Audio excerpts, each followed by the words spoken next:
श्री गणेशाय नमः, उमा महेश्वराय नमः, माँ कुलदेवी नमः, माता पिता चरण कमलभ्यो नमः। आज 14वां अध्याय रुद्र संहिता सृष्टि खंड शिव पुराण का आप लोग सुनिए, जिसका शीर्षक है विभिन्न पुष्पों, अन्नों तथा जलादि की धाराओं से शिव जी की पूजा का महात्म। पिछले अध्याय में शिव जी के पूजा का सर्वोत्तम विधि बताया गया है 13वें अध्याय में, और 14वें अध्याय में उस पूजा से क्या फल मिलेगा, उसका क्या महत्व है, क्या महात्म है, ये सुनिए। ब्रह्मा जी बोले, नारद, जो लक्ष्मी प्राप्ति की इच्छा करता हो वह कमल, बेलपत्र, सतपत्र और शंख पुष्पी से भगवान शिव की पूजा करे। ब्राह्मण, यदि 1 लाख की संख्या में इन पुष्पों द्वारा भगवान शिव की पूजा संपन्न हो जाए तो सारे पापों का नाश होता है और लक्ष्मी की प्राप्ति हो जाती है, इसमें संशय नहीं है। प्राचीन पुरुषों ने 20 कमलों का एक प्रस्थ बताया है। 1 सहस्त्र बेलपत्रों को भी एक प्रस्थ कहा गया है। 1 सहस्त्र सतपत्र से आधे प्रस्थ की परिभाषा की गई है। 16 पलों का एक प्रस्थ होता है और 10 टंकों का एक पल। इस मान से पत्र पुष्प आदि को तौलना चाहिए। जब पूर्वोक्त संख्या वाले पुष्पों से शिव की पूजा हो जाती है तब सकाम पुरुष अपने संपूर्ण अभिष्ट को प्राप्त कर लेता है। यदि उपासक के मन में कोई कामना न हो तो वह पूर्वोक्त पूजन से शिव स्वरूप हो जाता है। मृत्युंजय मंत्र का जप 5 लाख जब पूरा हो जाता है तब भगवान शिव प्रत्यक्ष दर्शन देते हैं। 1 लाख के जप से शरीर की शुद्धि होती है। दूसरे लाख के जप से पूर्व जन्म की बातों का स्मरण होता है। तीसरे लाख जप पूर्ण होने पर संपूर्ण काम्य वस्तुएं प्राप्त होती हैं। 4था लाख का जप होने पर स्वप्न में भगवान शिव का दर्शन होता है। और जब 5वां लाख का जप ज्यों ही पूरा होता है भगवान शिव उपासक के अर्थात जो मृत्युंजय मंत्र का जप करता है उसके सामने तत्काल प्रकट हो जाते हैं।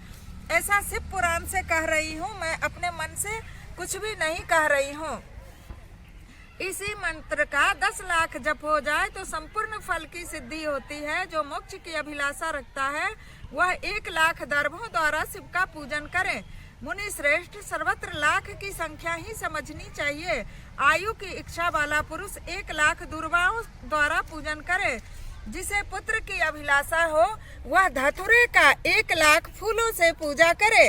लाल डंठन वाला धतुरा पूजन में शुभदायक होता है। जिसे फिर से सुन लीजिए, जिसे पुत्र प्राप्ति की कामना हो वो प्रतिदिन शंकर भगवान को धतुरा चढ़ाए, उसका मनोकामना निश्चय ही पूरा होगा।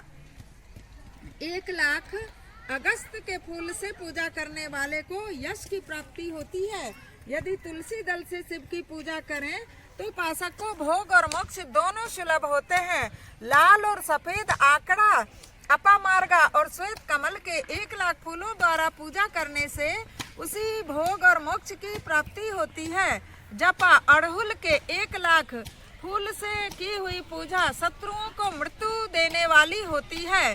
जिसके शत्रु बहुत परेशान करते हैं, लगता है कि अगर शत्रु मार देंगे, मृत्यु दंड दे देंगे, ऐसी स्थिति में ऐसा करना चाहिए, अन्यथा शिव जी नाराज हो सकते हैं। किसी के मृत्यु के लिए कोई पूजा नहीं करना चाहिए।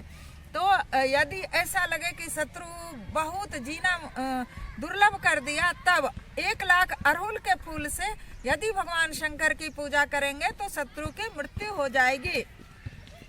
करवीर के 1 लाख फूल यदि शिव पूजन में उपयोग में लाए जाए तो रोगों का उच्चाटन करने वाले होते हैं। बंदूक, दोपहरिया के फूलों द्वारा पूजन करने से आभूषण की प्राप्ति होती है। चमेली से पूजा करने से मनुष्य को वाहनों का सुख उपलब्ध होता है। कार, जीप, मोटरसाइकिल, स्कूटर आदि मिलते हैं चमेली फूल चढ़ाने से। अलसी के फूलों से महादेव जी का पूजन करने वाला पुरुष भगवान विष्णु को प्रिय होता है। अलसी मतलब तीसी। समी पत्रों से पूजा करने से मनुष्य मोक्ष प्राप्त कर लेता है। बेला के फूल चढ़ाने से सुंदर, अत्यंत सुंदर शुभ लक्षणों वाली पत्नी, और यदि बालिका चढ़ाती है तो उधर उनको सुंदर पति प्राप्त होता है शुभ लक्षण वाले। जूही के फूलों से पूजा की जाए तो घर में कभी अन्न की कमी नहीं होती। कनेर के फूलों से पूजा करने पर मनुष्य को वस्त्रों की प्राप्ति होती है। सेदवारी या शेफालिका के फूलों से शिव का पूजन किया जाए तो मन निर्मल होता है। 1 लाख बिलपत्र चढ़ाने पर मनुष्य अपनी सारी काम्य वस्तुएं प्राप्त कर लेता है। हर श्रृंगार, जिसे अपराजिता भी कहते हैं, हर श्रृंगार के फूलों से पूजा करने पर सुख संपत्ति की वृद्धि होती है। वर्तमान ऋतु में पैदा होने वाले फूल यदि शिव की सेवा में समर्पित किए जाएं तो वे मोक्ष देने वाले होते हैं, इसमें संशय नहीं है। राई के फूल शत्रुओं को मृत्यु प्रदान करने वाला होता है। इन फूलों को 1-1 लाख की संख्या में शिव के ऊपर चढ़ाया जाए तो भगवान शिव प्रचुर फल प्रदान करते हैं। चंपा और केवरे को छोड़कर से सभी फूल भगवान शिव को चढ़ाए जा सकते हैं। विप्रवर, महादेव जी के ऊपर चावल चढ़ाने से मनुष्यों की लक्ष्मी बढ़ती है। ये चावल अखंडित होने चाहिए, टूटे हुए चावल नहीं चढ़ाने चाहिए। शंकर भगवान को कोई भी पदार्थ खंडित टूटा हुआ भूल कर भी नहीं चढ़ाए, चाहे वो फूल हो, चाहे फल हो या अन्न हो। ये चावल अखंडित हो। उत्तम भक्ति भाव से शिव के ऊपर चढ़ाएं। रुद्र प्रधान मंत्र से पूजा करके भगवान शिव के ऊपर बहुत सुंदर वस्त्र चढ़ाएं, उसी पर चावल रखकर समर्पित करें तो उत्तम है। भगवान शिव के ऊपर गंध पुष्प आदि के साथ एक श्रीफल चढ़ाकर धूप आदि निवेदन करें तो पूजा का पूरा फल प्राप्त होता है। वहाँ शिव के समीप 12 ब्राह्मणों को भोजन कराएं। इससे मंत्र पूर्वक सांगोपांग लक्ष्य पूजा संपन्न होती है। जहाँ 100 मंत्र जपने की विधि हो वहाँ 108 मंत्र जपने का विधान किया गया है। तिलों द्वारा शिव जी को 1 लाख आहुतियाँ दी जाए अथवा 1 लाख तिलों से शिव की पूजा की जाए तो बड़े बड़े पातकों का नाश करने वाली होती है। जौ द्वारा शिव की पूजा स्वर्गीय सुख की वृद्धि करने वाली होती है, ऐसा ऋषियों का कथन है। गेहूं से बने हुए पकवान की शंकर जी की पूजा निश्चय ही बहुत उत्तम मानी गई है। यदि उससे लाख बार पूजा हो तो संतान की वृद्धि होती है। संतान की वृद्धि के लिए, विकास के लिए गेहूं से शंकर भगवान की पूजा करें। यदि मूंग से पूजा की जाए तो भगवान शिव सुख प्रदान करते हैं, इसीलिए सावन के महीने में कहा जाता है मूंग चढ़ाओ। अब जो 30 दिन पूजा करता है, 12 महीने करता है, हर दिन उनको चावल, मूंग, गेहूं, इसमें देखिए सब लिखा हुआ, तिल, सब चढ़ाना चाहिए। कंगनी, प्रियंगु द्वारा सर्वाध्यक्ष परमात्मा शिव का पूजन करने मात्र से उपासक के धर्म, अर्थ और काम भोग की वृद्धि होती है तथा वह पूजा समस्त सुखों को देने वाली होती है। अरहर के पत्तों से श्रृंगार करके भगवान शिव की पूजा करें। यह पूजा नाना प्रकार के सुखों और संपूर्ण फलों को देने वाली है। मुनि श्रेष्ठ फूलों की लक्ष्य संख्या का तौल बताया जा रहा है, प्रसन्नता पूर्वक सुनो। सूक्ष्म मान का प्रदर्शन करने वाले व्यास जी ने एक प्रस्थ शंख पुष्प को 1 लाख बताया है। 11 प्रस्थ चमेली के फूल हो तो वही 1 लाख फूलों का मान कहा गया है। जूही के 1 लाख फूलों का भी वही मान है। राई के 1 लाख फूलों का मान 5.5 प्रस्थ है। उपासक को चाहिए कि वह निष्काम होकर मोक्ष के लिए भगवान शिव की पूजा करे।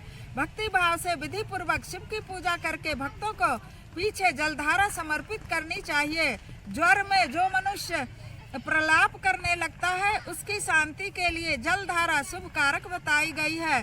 सतरुद्रीय मंत्र से रुद्री के 11 पाठों से, रुद्र मंत्रों के जप से, पुरुष सूक्त से, 6 ऋचा वाले रुद्र सूक्त से, महामृत्युंजय मंत्र से, गायत्री मंत्र से अथवा शिव के शास्त्रोक्त नामों आदि में प्रणव और अंत में नमः पद जोड़कर बने हुए मंत्रों द्वारा जलधारा आदि अर्पित करनी चाहिए। सुख और संतान की वृद्धि के लिए जलधारा द्वारा पूजन उत्तम बताया गया है।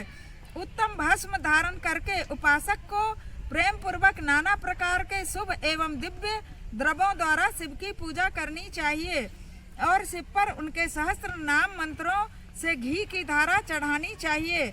ऐसा करने से वंश का विस्तार होता है, इसमें संशय नहीं है। इसी प्रकार यदि 10,000 मंत्रों द्वारा शिव जी की पूजा की जाए तो प्रमेह रोग की शांति होती है। उपासक को मनोवांछित फल की प्राप्ति हो जाती है। यदि कोई नपुंसकता को प्राप्त हो तो वह घी से शिव जी की भली भांति पूजा करे और ब्राह्मणों को भोजन कराए। साथ ही उसके लिए मनुष्यों ने प्रजापत्य व्रत का भी विधान किया है। यदि बुद्धि जड़ हो जाए तो उस अवस्था में पूजक को केवल शर्करा मिश्रित दुग्ध की धारा चढ़ानी चाहिए। ऐसा करने पर उसे बृहस्पति के समान उत्तम बुद्धि प्राप्त हो जाती है। जो मनुष्य शंकर भगवान को दूध में चीनी मिलाकर के चढ़ाता है, प्रतिदिन 2 बूंद दूध में भी थोड़ा चीनी डाल करके, उसकी बुद्धि गुरु बृहस्पति के समान तेज हो जाता है। इसलिए छात्राओं को भी कभी चढ़ाना चाहिए दूध में चीनी मिलाकर शंकर जी को। बुद्धि बृहस्पति के इतना तेज हो जाएगा। जब तक 10,000 मंत्रों का जब पूरा ना हो जाए तब तक पूर्वोक्त दुग्ध धारा द्वारा भगवान शिव का उत्कृष्ट पूजन चालू रखना चाहिए। जब तन मन में अकारण ही उच्चाटन होने लगे, जीव चट जाए, कहीं भी प्रेम न रहे, दुख बढ़ जाए और अपने घर में कलह रहने लगे, तब पूर्वोक्त रूप से दूध की धारा चढ़ाने से सारा दुख नष्ट हो जाता है। सुवासित तेल से पूजा करने पर भोगों की वृद्धि होती है। यदि मधु से अर्थात शहद से शिव की पूजा की जाए तो टीबी बीमारी, राज यक्षमा दूर हो जाता है। यदि शिव पर ईख के गन्ने की रस की धारा चढ़ाई जाए तो संपूर्ण आनंद की प्राप्ति कराने वाली होती है। गंगा जल की धारा तो भोग और मोक्ष दोनों फलों को देने वाली होती है। ये सब प्रकार जो धाराएं बताई गई है, इन सबको मृत्युंजय मंत्र से चढ़ाना चाहिए। उसमें भी उक्त मंत्र का विधानतः 10,000 जप करना चाहिए और 11 ब्राह्मणों को भोजन कराना चाहिए। 1 लोटा जल सभी समस्या का हल। इसमें मैं बताई हूँ कि जो 1 लोटा जल प्रतिदिन चढ़ाएंगे उनको पूरे साल बुखार नहीं आएगा, क्योंकि ज्वर नाश करने की शक्ति शंकर भगवान में ही है। इस तरह से 14वां अध्याय संपूर्ण हुआ। बोलिए भगवान शंकर की जय जय।